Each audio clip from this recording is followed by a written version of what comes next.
মিডিয়ার মিত্ররা, আদরণীয় ডক্টর মানিক শাহ মহোদয়কে আমরা অনেক অনেক ধন্যবাদ এবং সাধুবাদ জানাই। উনি সংগঠনে যেভাবে কাজ করছেন অ্যাজ এ স্টেট প্রেসিডেন্টকে নাতে সঠিক সরকার পরিচালনা ও সুদক্ষতার সঙ্গে উনি রাজ্যবাসীর সমস্ত আশা আকাঙ্ক্ষাকে পূরণ করবেন, এটা আমাদের সবার পূর্ণ বিশ্বাস রয়েছে। ওনার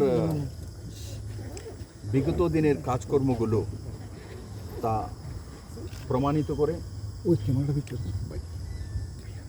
আমাদের সমস্ত এমএলএরা একজোটে মানিকবাবুর প্রস্তাব যখন আমি করি সবাই সহমত পোষণ করেছেন এবং ভারতীয় জনতা পার্টি উইথ ডিফারেন্সেস ও সেটা সেইভাবেই আজকে প্রমাণিত হয়েছে। এবং আমি আবারও ডক্টর মানিক শাহ মহোদয়কে অনেক অনেক শুভেচ্ছা জানাই।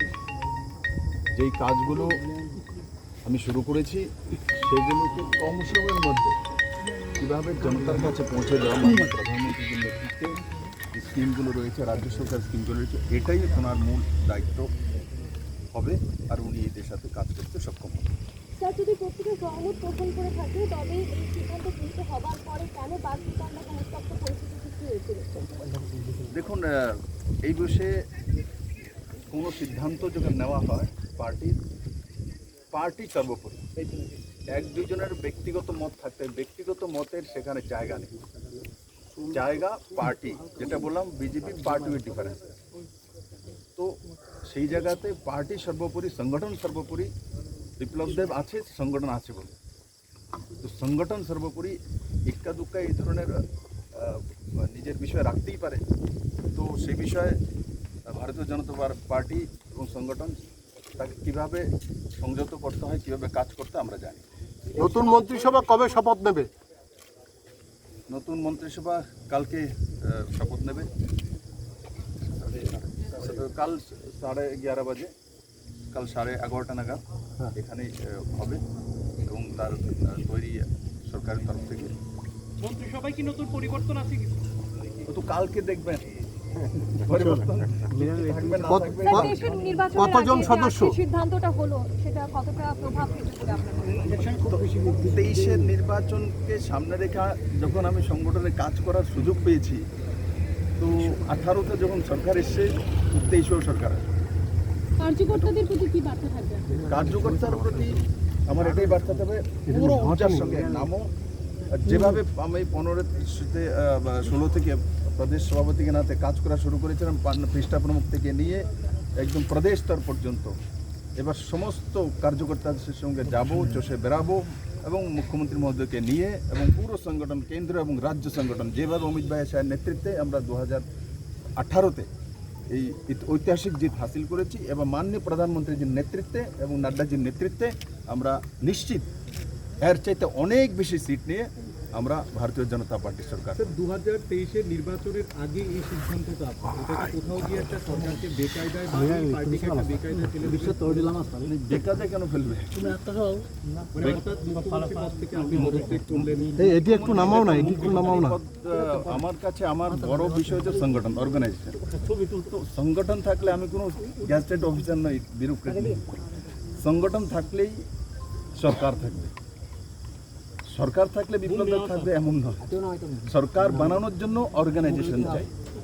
তো সেই জায়গাতে ভারতীয় জনতা পার্টি চিন্তা করে আমার প্রয়োগ যদি সংগঠনে ভালো হয়, তার জন্য সরকার তৈরি হয়, তো সেটাই করা উচিত আর পার্টি সেটা নিল। তো হঠাৎ করে কেন মন্ত্রিসভার পরিবর্তন করা হলো বা আপনি পদত্যাগ করলেন? বিজেপিতে যখন হয় এমনভাবেই হয়, অন্য দলের মধ্যে ঢাকঢোল পিটা হয়, সব কিছু জানা হয়। বিজেপিতে দেখবেন যখনই কোনো সিদ্ধান্ত হয় ও সার্বিকভাবে নির্ণয় হয়, আর এভাবেই হয়। এটা কোথাও নতুন কি কেন্দ্রীয় নেতৃত্ব আপনার উপর আস্থা রাখতে পারছিলেন না? এই বিষয়টা কি কোথাও রয়েছে যার জন্য এই নির্দেশটা? কেন্দ্রীয় নেতৃত্বের আস্থা কি আপনার উপর ছিল না, বা আপনি অনেকটাই ভাবুক হয়ে পড়েছিলেন? দেখুন, ভাবুক তো ভাই, আমরা ভারতীয় জনতা পার্টির কার্যকর্তা, আমরা পারিবারিক লোক, ফ্যামিলিয়ার, আমরা কমিউনিস্ট পার্টির মতো মেকানিক্যাল নয়। তো স্বাভাবিকভাবে আমি যেই জায়গাটাতে কাজ করি সেই জায়গাটা, সেই কাজটার জন্য মায়া মমতা থাকে প্রত্যেকে। যদি আমি বলি যে না এটা মিথ্যে, এটা হয় না, তাহলে আমি লগনসে কাজ করি, লগনসে কাজ করেছি, সেটা প্রমাণিত। আমরা ভারতীয় ভাই, ইমোশনাল তো হবই, এর মধ্যে নতুন কিছু তো নেই। পরবর্তীতে আপনাকে আমরা কোন পদে দেখব? পরবর্তীতে আপনাকে কোন পদে দেখব? পরবর্তী সময়ে কি পদে দেখবে আর কি পদে কাজ করব, সেটা আমাদের রাষ্ট্রীয় অধ্যক্ষ শ্রী অমিত জেপি নাড্ডাজি তয় করবেন। নতুন মন্ত্রিসভা কতজন সদস্যের হবে? আপনি কি বিজেপি রাজ্য সভাপতি পদে ফিরে যাবেন কোনোভাবে? নেই, সেই দায়িত্ব কি হবে সংগঠন তয় করবে, আমি তয় করতে পারি না। ভারতীয় জনতা পার্টিতে সর্বোপরি রাষ্ট্রীয় অধ্যক্ষ তয় করবেন, আর অর্গানাইজেশন মধ্যে যেটা সঠিক সেটাই করবেন। সবদিকে উন্নয়ন হচ্ছে, কিন্তু এর মাঝখানে পদত্যাগ করা রাজ্যবাসী মেনে নিচ্ছে না, এটা সম্বন্ধে কি বলবেন? কিন্তু আজকে এই মুহূর্তে যখন আপনি অনেকটা স্টেবল, আপনার সরকার অনেকটা স্টেবল ছিল, তো স্টেবল বলে তো সিদ্ধান্ত নিয়েছে যে সংগঠনে কাজ করতে হবে। আনস্টেবল ছাড়বো তো কে রাখবে? আপনিই তো বলছেন এখন স্টেবল হয়ে গেছে। স্টেবল হওয়াতে, এখন স্টেবল যখন হয়ে গেছে, বিপ্লব দেবে ফিল্ডের দরকার আছে। স্টেবল না থাকলে আমি কোন বিধায়ক চোখের জল ফেলছেন আপনার জন্য, কোন বিধায়ক বিদ্রোহ করছেন, সাধারণ কার্যকর্তারা এটা কিভাবে নেবে? আমাকে ভালোবাসে, সংগঠনে কাজ করি, আমার সঙ্গে কাজ করি, ইমোশনস তো আসবেই।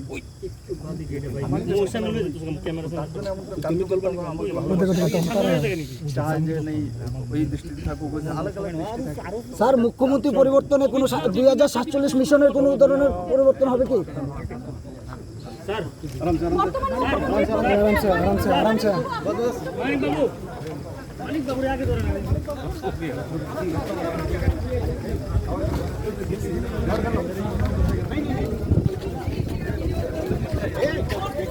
আপনি দেখতে পেলেন প্রাক্তন মুখ্যমন্ত্রী বিপ্লব কুমার দেব, তিনি কিন্তু সাংবাদিকদের মুখোমুখি কথা বলেন, এবং আমরা দেখতে পাচ্ছি মানিক সাহা সহ বাকি যারা প্রত্যেকেই রয়েছেন তারা কিন্তু